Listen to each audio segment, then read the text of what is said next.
Welcome to E-Pathshala. I am Dr. Vishal Jadhav, Associate Professor, Department of Sociology, Tirak Maharashtra Vidyapeeth, Pune.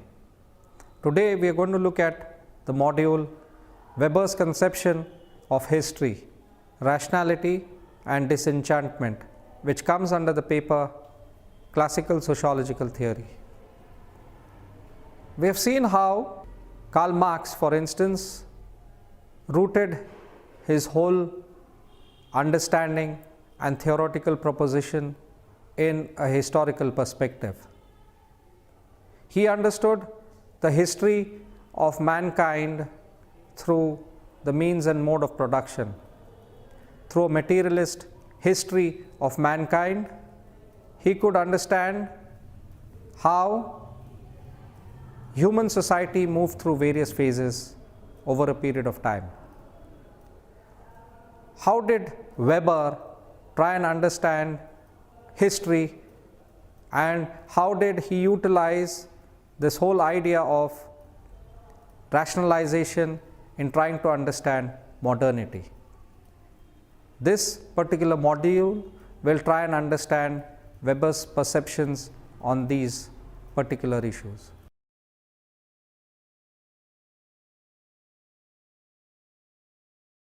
The entry of human society into modernity inspired many sociologists to comment on it. Some sociologists were in favor of this movement, while some others remained suspicious of this event. The entry into modernity also meant new rules of engagement, new modern nation states, market capitalism, bureaucracy, and rationality. It was in this situation that Weber argued that humankind is headed towards an iron cage. He rightly envisioned that the formal rules and laws, together with the formalized principle of bureaucracy, would lead to a state when humans and their relationships would be objectified. This disenchantment that Weber espoused bears certain resemblance to Hegel's phenomenology of spirit, to that of Marx's dialectical materialism. However, for Weber, the transformation of European history is best accounted for not in terms of protracted struggle for political freedom and equality, or for proletarian revolution and empowerment, but as progressive and degenerative process that dilutes humanness for a world that is robotic. One thing that stands out very clearly in Weber's historical process is that he sees history to be ruled by a rational process. The moving force of history is rationality. There is a movement from primitive ways of understanding the world to more modern ways. There is a movement from tradition to rationality, from magic to religion, and from religion to science. Science, which is an end product of the Enlightenment movement and the French and the Industrial Revolution. As he dives deeper into the historical analysis, one thing that stands out clear in Weber's account of history is the dimension of the play of the formation of the ideal types. Ideal types of Protestantism and capitalism are fluid and interchangeable. They reverse roles, overcome each other at different points in time, and reciprocally influence each other. There is an element of chance too in Weber's historical account. The fact that the theological conception of calling and predestination appear at particular moments in history, and that a form of economic enterprise focused profit arises as well, are not the result of some logic guiding history, but rather chance. But when we relate the works of Weber and Marx, we see that Karl Marx has dealt more with the economic history of human history, and for him the relations of production and means and modes and ownership of production were the ways in which history could be comprehended. Some scholars view Weber as being more sophisticated in his understanding of multiple causes of ideology and politics of modernity and capitalism. Just as Marx was able to view human history from a larger frame, though some scholars view his perspective as teleological and Eurocentric, so was Weber's comprehension. But Weber is more attuned to the variability and complexity of human cultural and historical patterns, where Marx over-systemizes and emphasizes the importance of economic relations, reducing all cultural and historical complexities to a single cause and one multilinear historical process. Weber, with his methodology of ideal types, acknowledges complexity and multi-causality. Finally, Weber's historical process is contained in the struggle through which rationality is a product of modern society. It transcends irrationality, freedom over unfreedom. After having briefly summed up the trajectory of Max Weber's conception of history, we shall now address the three periods that are portrayed in the process. This will help us when we shall be discussing Disenchantment. Weber also attempted to paint human history through large strokes such as Marx, and argued that human history is generally moved through phases of magic, religion, and modernity. The era of magic. The era of magic falls within the Enchanted Age. In the Enchanted Age of magic, Weber holds that the means of control was conditioned by belief that the natural environment is governed by spiritual forces residing in and beyond the immanent order of nature itself. This means that in the era of magic, the basis of controlling nature is at the bottom a matter of establishing a means of influence over the supernatural forces that inform it. It is good to note before we proceed that the era of magic is often termed by Weber as the traditional society. Magic then, for Weber, is the name given to the art that has its purpose the extension of power over a spiritualized natural realm. Moreover, one of the distinguishing marks characteristic of magic, according to Weber, and one which distinguishes it sharply from modern technology, is its relative inability to effect real control over natural processes.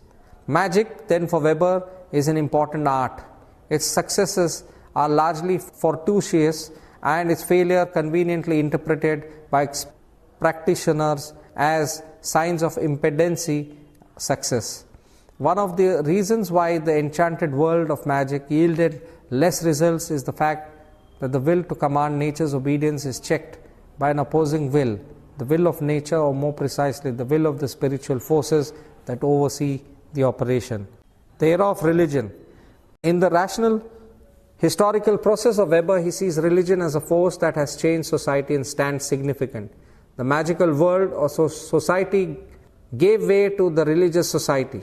What happened when religion is the fact that along with science, religion served to rationalize and ultimately erode the magical, mythical world view.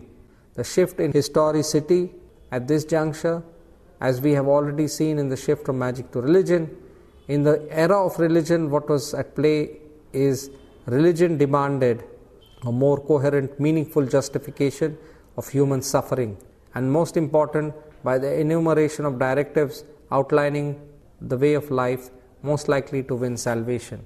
Another key facet of this era is that religious disciplined action, neither leisure nor contemplation, was interpreted as sign of God glory. Labor was perceived as mere means to satisfy the immediate material interests of the individual and his community. Worldly activity for Weber was ennobled and given a sense of inner dignity, when in the Calvinist mind it was seen in a sense as a visible confirmation of one's faith. But in the modern period, the work ethic, as Weber puts it, will express itself in the more secular form. We come to discover that in the modern era, every ascetic action has come to be regarded as an activity of intrinsic worth, as a good in itself, for itself. At its height, the phase of religion, he is referring to Catholic Christianity, was dominant of the medieval period, or medieval ages as many will call it. The medieval religious practices were linked with the church, which found itself stranded within tradition and belief that the working of miracles was the most efficacious means of demonstrating its monopoly of faith. By the 12th and 13th century, the lives of the saints had assumed a stereotype pattern wherein they glorified the miraculous achievements of holy people, discussed how they could prophesy, control the weather, provide protection against fire and flood, and bring relief to the sick. Again, an enchanted world view was at play here. Whilst ideas such as these continued into modern era, there is a decline in religion, and the supernaturalistic worldview started experiencing erosion. Although the erosion began during the Renaissance and Reformation, Weber would say from the time of Industrial Revolution it had significantly picked up. The modern era. The Renaissance and later the Enlightenment era brought in drastic changes in human history. The French Revolution, the American War of Independence brought in reason, science, rationality and logic as the basis of assuming human society and human reality. By the Enlightenment period, there was a change in belief structures in the normative order of society. This was a great rational revolution, and the values and unity of meanings that prevailed in the magical, mythical society was being pushed out of the realm of rationality. The old cosmos of meaning was replaced in the modern period with cosmic configuration, typified by the emergence of differentiated value spheres, for example, political, scientific, and aesthetic, each possessing its own immanent norms. In the modern society, reason reigned supreme. Religion became a thing of the past. There was a move from the sacred to the secular. There was a shift from the supernatural to the natural, from the divine to the human. Science now became the true religion. The rational man, according to Weber, becomes the agent to control capitalism and all other social systems in society. So Max Weber takes us to a period of disenchantment, deconstruction. All institutional ethics and traditionalism are relegated to the background. The prime terminology responsible for the shift in move is disenchantment in Weber's terminology, or secularization, as many philosophers of the time will term it. This period can be characterized for its transformation in terms of ideas and processes. There is a rejection of mysticism in favor of materialism, of superstition in favor of science, of rulership by ecclesiastically supported divine right in favor of government based on contractual legal help, of human inspiration and originality in favor of method and repeatability, of moral agency in favor of reflex and conditioning as the determinants of behavior, and of oral tradition with a secular faith in historical progress in terms of scientific and technology advances, expanding economies, and the realization of the utopian and social possibilities. The Protestant science and industry, which Weber takes a lot of interest in, puts knowledge within the grasp of the common man and makes the acquisition of wealth a positive social objective for all. This is called Protestant ethic, and capitalism becomes the order of the day. This Protestant ethic of cultivating science and industry, according to Weber, in this era was able to maintain the myth of progress or rapid upward evolution thanks to the huge deposit of fossil fuels, primarily coal and oil, that modern societies were able to exploit. This is typical of Germany at that point of time. Disenchantment. Max Weber defines disenchantment as the process whereby magical and spiritual mystery are driven from the world. Nature is managed rather than enchanted. The spiritual loses significance, and the institution and laws do not depend on religion for their legitimation. In other words, it is the cultural rationalization and devaluation of mysticism, including God, apparent in modern society. Max Weber uses it to describe the character of modernized, bureaucratic, secularized Western society, where science is more highly valued than belief, where processes are oriented towards rational goals as opposed to traditional society, wherein, Weber's words, the world remains a great enchanted garden. As already mentioned, religious beliefs and symbols are being disenchanted and abandoned. Now, when one critically goes through Weber's whole polemics of disenchantment, one realizes there are two striking points he highlights. These are disenchantment of the world and disenchantment of nature. Disenchantment of the world. What does it mean to say the world is disenchanted? According to Weber, the answer is simple and straightforward. The world is disenchanted when it is assumed one can, in principle, master all things by calculations. In other terminology, Weber says that the fate of our times is the disenchantment of the world, by which he meant the dissipation of mysterious, incalculable forces from the workings of nature.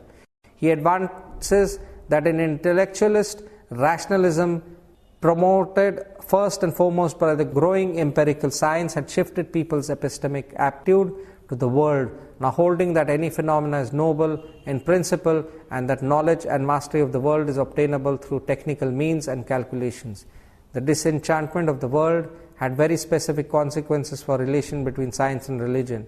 So in principle, for Weber, the world is disenchanted when man's bearing towards his environment, both natural and social, is informed by the belief that it can be manipulated by means of calculations.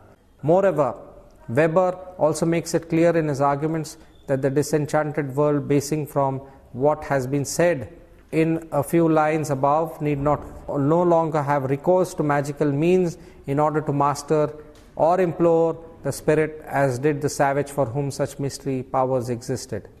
The general picture painted here for the disenchanted world by Weber is one in which all domains within society are restructured in accordance with the demands of technological rationality. It assumes all things can be mastered through calculations, as already mentioned, and scientific progress is the most important element in the intellectualization of the world. Disenchantment of nature. Weber talks of disenchantment of the world to signify the modernity is distinguished by understanding that assumes all things and not just non-human nature can be mastered through calculations. Now the object of a disenchanted world includes the natural and human dimensions come into. In the natural society, according to Weber, reality was confronted through mediation. Here the spirit interposes itself between the human and the natural realm. So while in the magical society reality was confronted through mediation or indirectly, the modern society confronts its object directly. So the magician's current counterpart no longer operates under the assumption that nature is alive and in possession of an unfathomable life force. Rather than viewing nature as some kind of recalcitrant benefactor who has to be cajoled into dispensing a few meager, the modern scientists regard nature as an impersonal order whose idea is of an illusion created by human ignorance of its ways. To sum up, the disenchanted of nature from Weber's perspective simply become a movement away from deifying the world and making the world a control rather than to be controlled. Rationalization.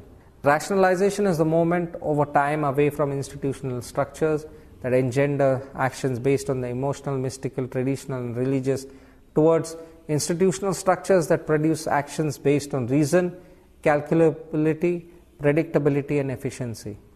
It was in the light of this theory of rationalization that Weber viewed both progress and the growing disenchantment of Germany. The rationalization process is the practical application of knowledge to achieve a desired end. It leads to efficiency, coordination, and control over both the physical and the social environment. It is a product of scientific specialization and technical differentiation that seems to be characteristic of Western culture.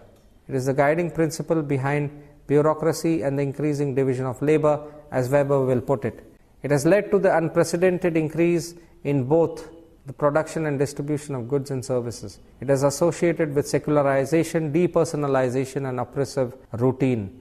Increasingly, human behavior is being guided by observation, experiment, and reason, Zweck rational, to master the natural and social environments to achieve a desired end. Rationalization is the most general element of Weber's theory.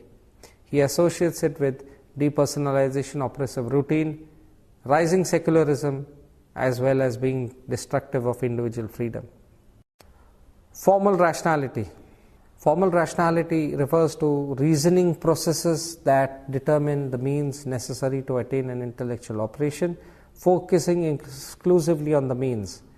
Formal rationality is a strategic thinking. Its sole aim, according to Weber, is to find a way to get from one point to another, not to determine whether the end point is a goal worth pursuing or indifferent with respect end values or the question of content. It is not intrinsically directed towards any particular purpose. For this reason, Weber holds that it is a value-neutral, instrumental, or technical intellectual operation. Substantive rationality. Substantive rationality, on the other hand, refers to the value of end as perceived from a particular point of view. An ascetic, for example, perceives his continent to the value of a rational end given his commitment to the value of aestheticism. For Weber, action of an ascetic constitutes value rational behavior because they flow from a conscious flow in the intrinsic worth of this way of acting. Practical rationality is based on an individual experience and context by considering the observations in light of the desired ends. Individuals weigh their options and pursue the actions that are most likely to bring about those ends. Practical rationality is pragmatic and assumes action. Weber believes, like Sigmund Freud and later Michel Foucault, that culture and its institutions of rationality shape practical reasoning. Thus, this type of rationality, according to Weber, exists as a manifestation of man's capacity for means-end rational action. Wherever the bonds of primitive magic have been severed, the capability and dispositions of persons for practical rational patterns of actions appears, whether in ages deeply imprinted by ethical salvation, religion, or in fully secular epochs. Formal rationality. This type of rationality involves a conscious mastery of reality through the construction of increasingly precise abstract concepts rather than through action. Since a cognitive confrontation with one's experience prevails here, such thought processes as logical deduction and induction, the attribution of causality, and the formation of symbolic meaning are typical. More generally, all abstract cognitive processes in all expansive forms denote theoretical rationality. Weber discovered a great variety of systematic thinkers who practiced this type of rationality. In the earliest stages of history, sorcerers and ritualistic priests sought abstract means of taming nature and the supernatural. With the appearance of ethical salvation, religious and ethical priests, monks, and theologians rationalized the value implicit in doctrines into internally consistent constellation of values. Philosophers of all shades have also pondered on the nature and society, have repeatedly refined conceptual schemes that explain the workings.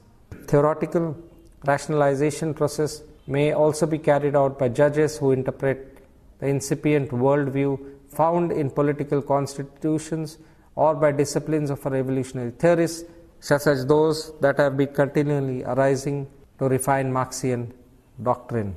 From this background, one can confirm with other theories that formal rationality typifies bureaucratic institutions. Formal rationality embraces the norms, rules, and laws and economic, legal, and scientific organizations. Adherence to formal rationality is based on impersonal bond.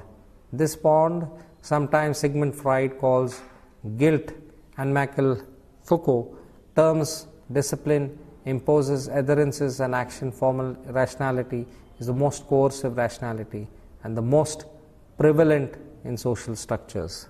To conclude then, Weber believed that human society is moving towards an iron cage wherein excessive bureaucratization and instrumental rationality will not allow the kind of informal relations to exist, but which would be a society highly structured and highly efficient, highly stratified, highly organized.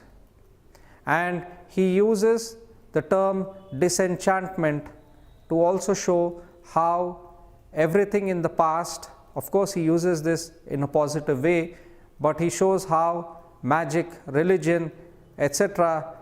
of the pre-modern period have now no relevance in modernity, where science and rationality have taken over, and reason is the main stand whereby, or the main perspective through which one can understand social relations in a modern setting.